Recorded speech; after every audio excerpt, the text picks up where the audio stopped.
अस्सलाम वालेकुम प्यारे दोस्तों, कैसे हैं आप सब। तो फिर आप तैयार हैं एक कहानी सुनने के लिए। तो इसका इन्वान है एक थी सिंड्रेला। एक दफ़ा का जिक्र है कि किसी मुल्क में एक छोटी सी लड़की रहती थी। लड़की बहुत खूबसूरत थी।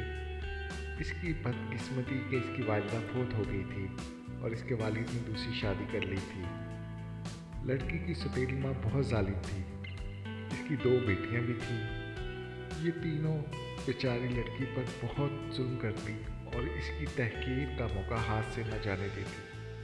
तहकीर मतलब उसको बेइज्जत करती, उसे तंग करती। तीनों इसे सिंड्रेला के नाम से पुकारती। कुछ ही दिन बाद सब इसको सिंड्रेला के नाम से बुलाने लगे। यहाँ तक कि इसके वालिद को भी इसका असल नाम याद ना रहा और वो भी सिंड्रेला ही कहकर बुलाने लगा। एक रोज़ इनके घर शाही महल से दावतनामा आया।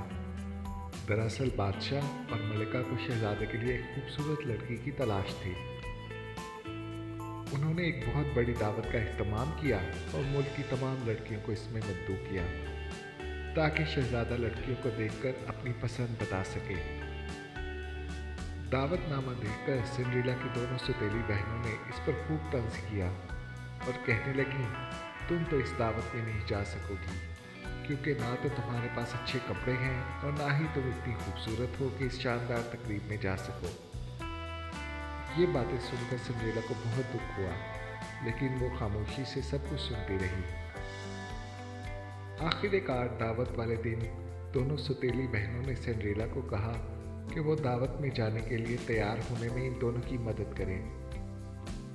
सिंड्रेला ने दोनों की तैयारी में मदद की।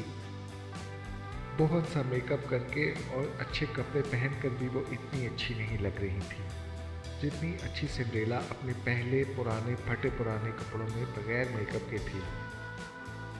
ये देखकर दोनों बहनें गुस्से में पांव पटकती शाही महल की तरफ चली गईं। इनके जाने के बाद सिंड्रेला उदास और गमगीन बैठी थी कि एक परी इसके पास आई और बोली, मैं तुम्हारी निगहबान परी हूँ, तुम उदास मत हो, तुम ज़रूर शाही महल वाली दावत में जाओगी। सिंड्रेला ने कहा, यह कैसे हो सकता है, मेरे पास ना तो अच्छे कपड़े हैं और ना ही कोई सवारी। परी ने कहा, तुम जल्दी से अपने घर के बागीचे में जाओ और एक बड़ा सा कद्दू तोड़ कर ले आओ।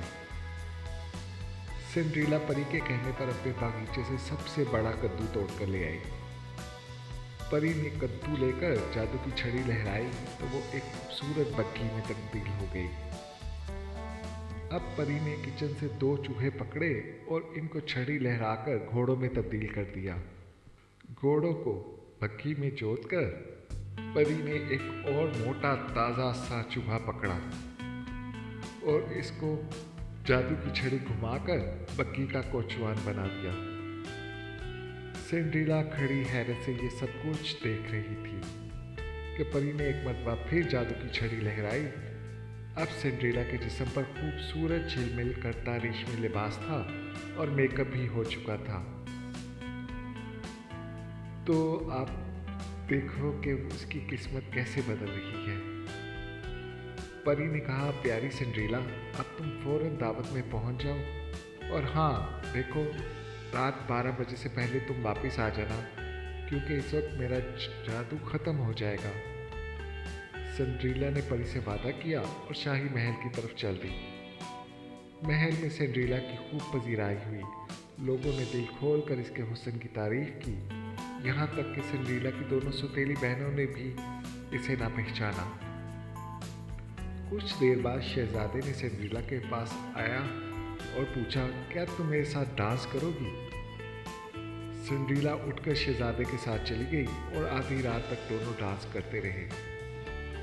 अचानक सिंड्रेला को याद आया कि 12 बजने वाले हैं और इस वक्त परी का जादू खत्म हो जाएगा।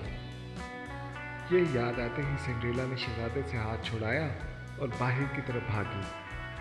शहजादे ने सिंड्रेला को रोकने की बहुत कोशिश की, लेकिन सिंड्रेला ने इसकी एक ना सुनी। ये देखकर शहजादा भी बाहर की तरफ भागा।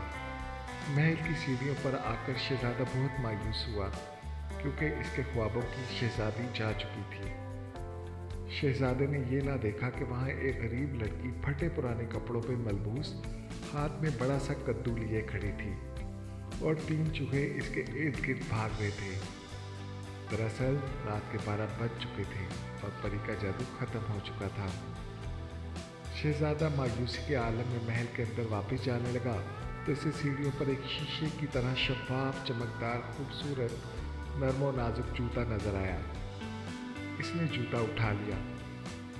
दूसरे दिन हर घर में लड़कियां बैठी इस खूबसूरत लड़की के बारे में बातें कर रही थी जिसने आधी रात तक शहजादे के साथ डांस किया था और इसके जाने के बाद शहजादे ने महफिल ख़त्म कर दी थी। सिंड्रेला की सौतेली बहनें भी इस लड़की की खुशकिस्मती के मुतालिक गुफ्तगू कर रही थी कि दरवाजे पर दस्तक की आवाज़ सुनाई दी। इनमें से एक ने दरवाजे पर जाकर देखा तो शहजादा बाहर खड़ा था और इसके साथ एक मुलाजिम था जिसने हाथ में एक प्लेट पकड़ी हुई थी। इस प्लेट में मखमल में लिपटा हुआ नाजुक सा जूता रखा था। इसने कहा, जिस किसी के पाँव में ये जूता आएगा वही मेरी शहजादी बनेगी, वो इस शहजादे की दुल्हन बनेगी। ये सुनते ही दोनों सौतेली बहनों ने जूता पहनने की कोशिश की, लेकिन इनके पाँव इतने मोटे और भद्दे थे कि वो जूता इनके पाँव में आया ही नहीं। दोनों की नाकाम कोशिश के बाद सिंड्रेला ने आगे बढ़कर शहजादे से पूछा, क्या मैं ये जूता पहन कर देखूं? शहजादे ने मुलाजिम को इशारा किया और इसने जूता सिंड्रेला को दे दिया। सिंड्रेला ने जूता ज़मीन पर रखकर इसमें पाँव डाला तो बड़े आराम से इसे पहन लिया। शहजादे ने गौर से इसका चेहरा देखा और कहने लगा, बेशक ये वही है मेरे ख्वाबों की रानी जिसकी तलाश में मैं सरगर्दा था। शहजादे ने सिंड्रेला से पूछा, क्या तुम मेरे साथ शादी करोगी? सिंड्रेला ने फौरन हामी भर ली। दूसरे ही रोज़ सिंड्रेला और शहजादे की शादी हो गई और हाँ, इस शादी में सिंड्रेला की सौतेली बहनों ने भी शिरकत की। तो प्यारे दोस्तों, किस्मत बदलने में देर नहीं लगती, तो इत्मीनान रखिए, सब कुछ हो सकता है। तो मैं उम्मीद करता हूँ आपको ये कहानी पसंद आई होगी। अल्लाह हाफिज़।